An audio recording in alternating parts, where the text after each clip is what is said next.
Hello and welcome to our podcast. I'm Andrew Rakenstein. We're here with Luciana Speck and Dev Mahanti. Hi. Hello. Today we will be discussing the American invasion of Canada during the War of 1812. In June of 1812, the United States declared war on Great Britain. The English were creating Native American unrest. Their navy was taking American merchant ships, then forcing them to serve Britain, and they set up blockades to stop America from trading with France. Once the War of 1812 began, war hawks in Congress pushed for an invasion of Canada. There were even a few congressmen who wanted part or all of Canada to be annexed, even though it was a British colony. In 1812, President James Madison approved a three-pronged attack against Canada. Many Americans believed the invasion would be simple because Britain was distracted by the Napoleonic Wars in Europe. Furthermore, the British controlled the Great Lakes, which made it easier for them to move troops and supplies, putting American troops at an even greater disadvantage. I think the British control of the lakes played a crucial role in the operations both sides engaged in. The lack of an American navy in these waters meant that they had to move all supplies by land, which was much more hazardous than maritime transport. I believe this factor played a decisive role in the British victories during the early stages of the war. Your thoughts, Ms. Speck? I agree. However, I believe much of the Americans' failure lies not in the maritime strength differences between the two nations, but the famous American ignorance. Not only were the Americans at a disadvantage because of the British's superior military strength, but they also put themselves in a tough position by underestimating their opponents, especially considering their attack strategies placed them on Canadian territory, which was a relatively unfamiliar terrain for the undertrained men that made up the vast majority of the American troops. U.S. General William Hull assembled a force of around 2,000 men and led them to Detroit, the point for an intended assault on nearby Fort Malden in Upper Canada. The British ended up finding out about his plans, and about 200 Ohio militiamen refused to go beyond American territory anyway. On July 12, 1812, he took his men into Canada. Hull quickly laid siege to Fort Malden, but soon withdrew after Native Americans intercepted his supply train. British commander Isaac Brock then chased the Americans back across the river and opened cannon fire at Fort Detroit from the Canadian side. Hull ended up surrendering the entire army and the city that August after a cannonball smashed into his officers' mess, killing 4. At the same time in the east, U.S. General Stephen von Rensselaer prepared an assault on Queenston Heights. During the invasion, Americans briefly took the high ground by marching up an unguarded fisherman's path.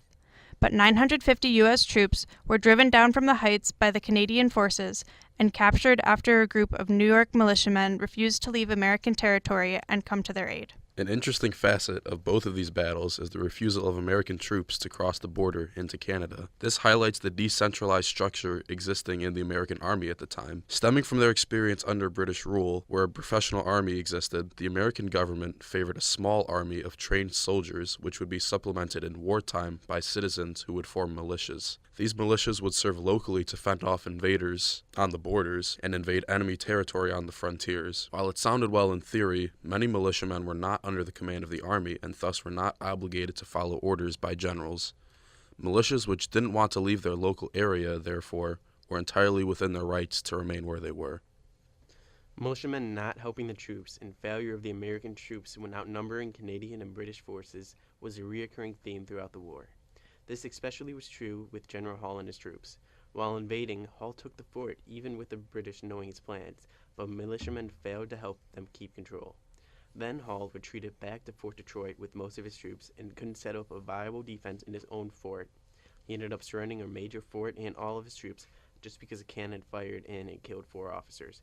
He was truly scared of the opposition, and as a general in war, that isn't a part of the winning solution. Now, in the third prong of the attack, U.S. General Henry Dearborn marched his 6,000 troops from Albany to Plattsburgh, New York.